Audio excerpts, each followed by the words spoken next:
We are Silicon Valley entrepreneurs on a mission to channel messages of hope from the other side of the veil, to get answers to questions about the biggest challenges facing the planet today. The souls that connected with us through the psychic medium, our friend Sam, see and understand what's happening on Earth. They know what we're going through, and they gave us their answers, which we are sharing with you through our podcast and book.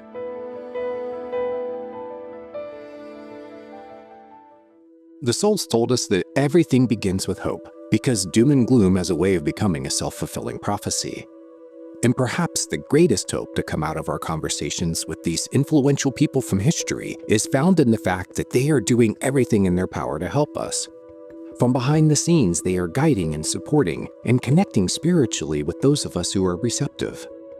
And we need this hope more than ever, because here we are halfway through 2025, and it is painfully apparent that the course we are on will come nowhere close to reducing carbon emissions to sustainable levels. The latest news in climate science says global warming is on a trajectory that's scary to think about, and it makes me wonder if anything less than a miracle can turn things around. Well, when it comes to miracles, I know just who to talk to. He is one of the 19 souls featured in our book, Channeled Messages of Hope by Carolyn Thomas. While alive on Earth, he worked miracles that led the Catholic Church to canonize him as a saint only 2 years after he crossed over.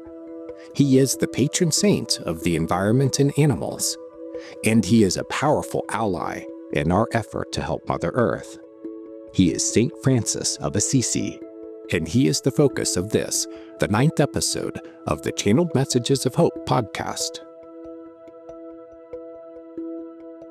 Hi, I'm John Thomas, your host. I appreciate you being with us, and I hope that your experience of hearing the voices of the other side speak connects you with their love and support. Francis of Assisi is the oldest soul we spoke with in terms of when he crossed over, in the year 1226. As he started speaking through Sam, he acknowledged how different our world is now. So let me play a short clip for you first to kind of get the ball rolling here and introduce you to Saint Francis of Assisi, speaking from the other side. The world is not recognizable for me at this time as what I once knew. I feel that mercy is lacking in the world today. We separate from each other and we say, well, too bad for them, or, oh, that's terrible, that's happening to them. But we are all one, and we need to have mercy and compassion for each other and for all living beings. The world of today is truly unrecognizable from the perspective of a 12th century Italian holy man. He is right, though. Mercy really is lacking. The people who act like it's a dog-eat-dog world are actually running the show these days. Their indifference to the suffering they cause is shocking. To a saint who poured his love into the world, it must be an awful sight to see. Francis might be a bit old-fashioned, but he's definitely not out of touch. In this next clip from the CMOH audiobook, he tells us that he still has hope. My hope is true, and my hope is based on love for the people of the earth and what they are experiencing at this time. I know that they are frightened. I know that some feel that the earth is rebelling, and I would not disagree with that. I love the people of the earth, and I love the earth, and I love everything about it. And I am in love with the people and the earth together, and I try to reach individuals who I know can help with this message, and that part feels big to me to reach everyone I want to reach. So I have people that help me with that. So what do you think? I mean, if Saint Francis sees hope, we should too, especially knowing that we have a miracle worker on our side. He says, see the spiritual dimensions to the situation. know what's being asked of us as responsible children of the earth. The very first priority is to heal our relationship with the planet. That's how this miracle can happen. Here's how Francis said it. The people of the world are not in connection with the planet, and they are treating the planet as something separate than one from themselves and from God. It is a separation. Nature is separated from the people. The people are not embracing the planet as a loved one. They are looking for the planet to blame at this time. The planet has not served them. It cannot keep up with their demands.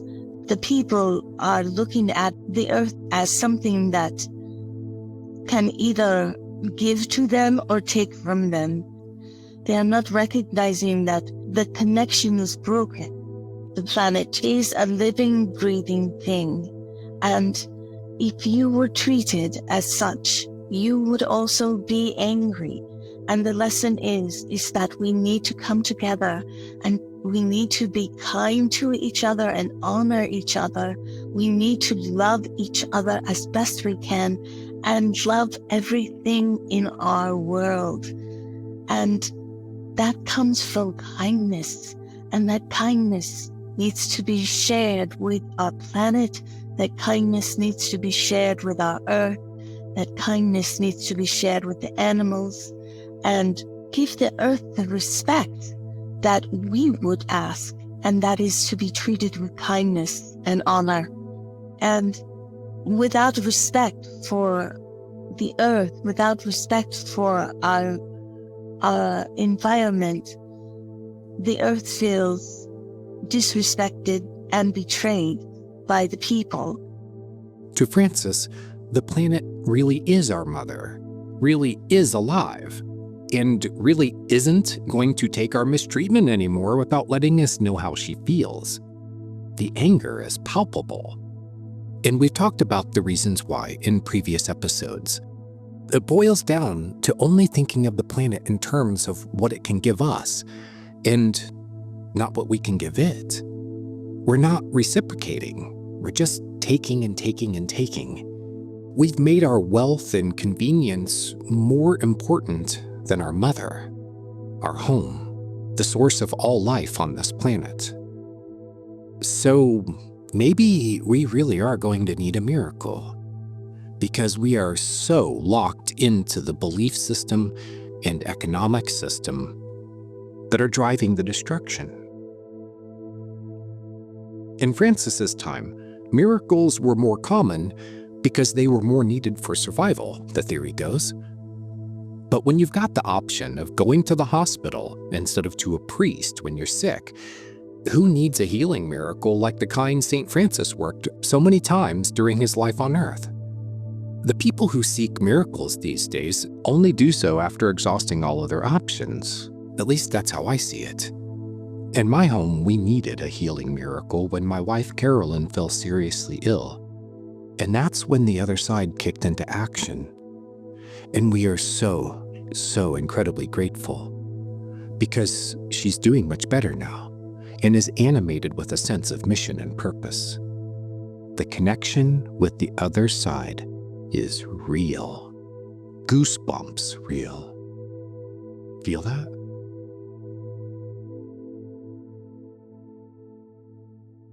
Francis didn't say so when we spoke with him, but I think he'd agree that humanity as a whole doesn't see just how sick we've become. And it's showing as the environment gets sicker. And I think Francis would agree that humanity presumes wrongly that our mastery of technology and industry can fix any problem. And because of that presumption, 2025 is turning into the year when the tide surges in the direction where sooner rather than later, things with the environment will get so bad, we just might grow desperate enough to pray for a miracle. Just please save us from what we've done to our home. Dear God, I hope it doesn't come to that. I've been keeping a close eye on the projections and news about the climate and environment, And what I'm hearing is we are on the extreme end, or near the extreme end, of what climate scientists have been predicting. And we have less than 5 years to make a complete turnaround. So, can anything short of a miracle save us? We all see the direction we're going. And if we are going to get that miracle, it will take as many of us as possible to do the healing work between humanity and the planet.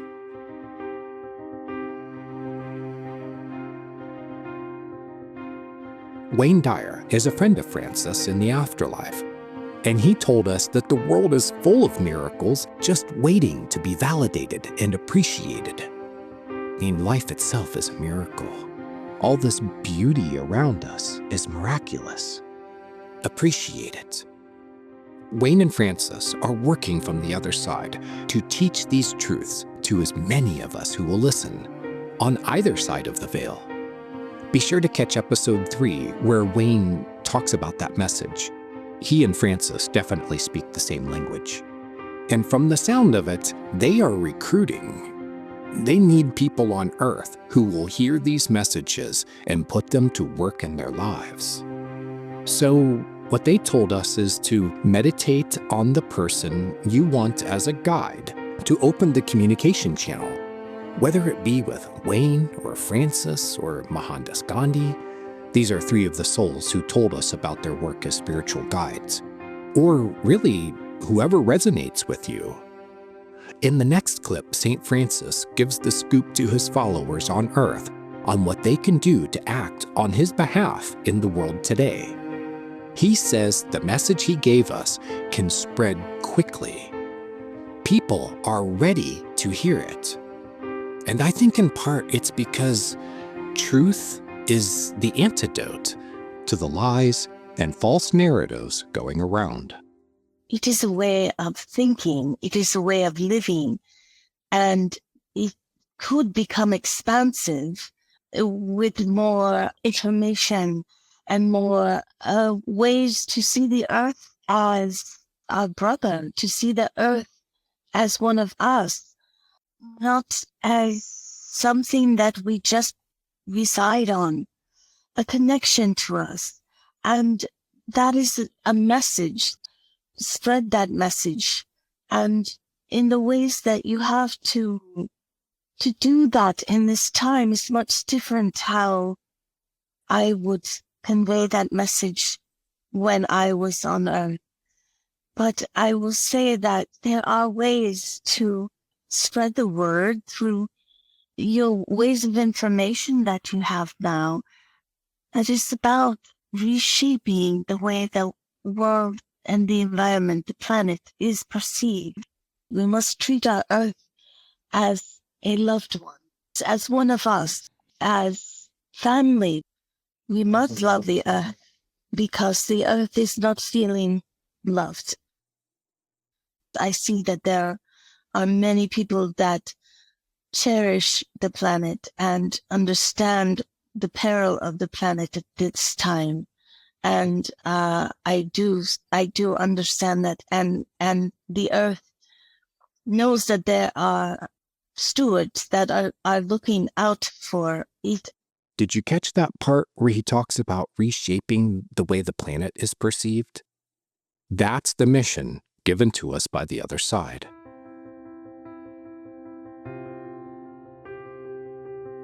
So help us. Share these messages. And I want to share with you that a saint like Francis can be everywhere at once and called upon and respond to us all, anywhere, anytime, and in any numbers. Like Christ, St. Francis poured all his love into this world, and he just keeps pouring it out. In his life on earth, Francis was born a nobleman. Then he renounced his wealth and lived simply and in service to others, an ethos still practiced by the Franciscan religious order he founded. Then, when he crossed over, he continued preaching that message. We asked him about the role he plays on the other side. And wait till you hear this. I oversee many of the shows that are here, And I especially am passionate about working with those souls that experience poverty and experienced feeling alienated in some way, whether it be feeling outcast from society. I am very passionate about working with those souls because they often feel like they will remain unaccepted, and I work with them to embrace who they are, and I work with them to show them the unity that we have, and to bring them together with the souls, because they often feel that they are not worthy, do not deserve to be integrated with the souls and to be a part and to belong. Is it souls on the other side or souls on Earth? It's both. Souls that arrive and souls that are still in a body. Francis didn't promise us any miracles during our channeled conversation with him, but he did say that it is possible to miraculously heal the Earth. This is really exciting, actually, because now a path opens up to creating a new Earth. And even as things get worse, it gets better if it inspires the sorts of changes in our hearts that need to be made.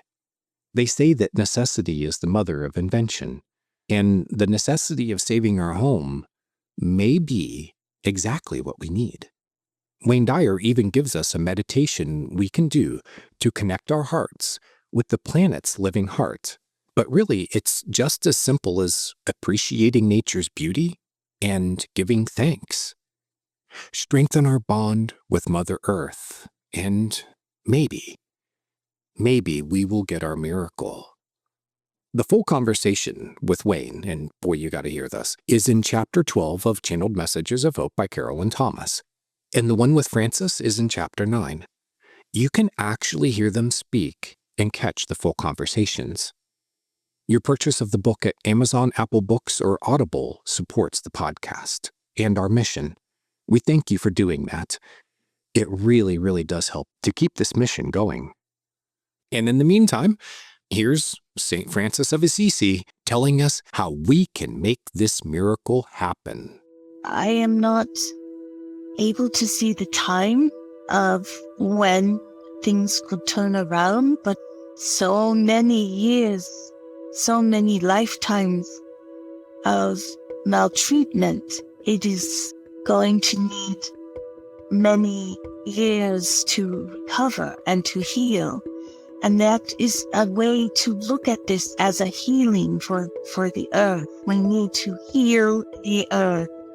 And I had hoped that humanity can start to love and to heal the earth. I feel that once that is in place, genuine and coming from the heart, things will begin to turn around and the earth will begin to heal. And once that respect and love from the heart is in place, the healing will be quick. Healing will start to take place and it will be miraculous. For listeners who know Francis's history and are wondering, like we did, if the story about the taming of the wolf is a fable or an actual event, he told us. And you can hear it in our audiobook. My original plan for this episode was to end on that note to tease sales of the book, but you talked me into it. During the first part, you'll hear Carolyn give a summary of the story. Then Francis sets the record straight about whether it actually happened. I wanted to ask about the taming of the wolf. For the readers unfamiliar with this story, there was a wolf that had been terrorizing the Italian town of Gubbio.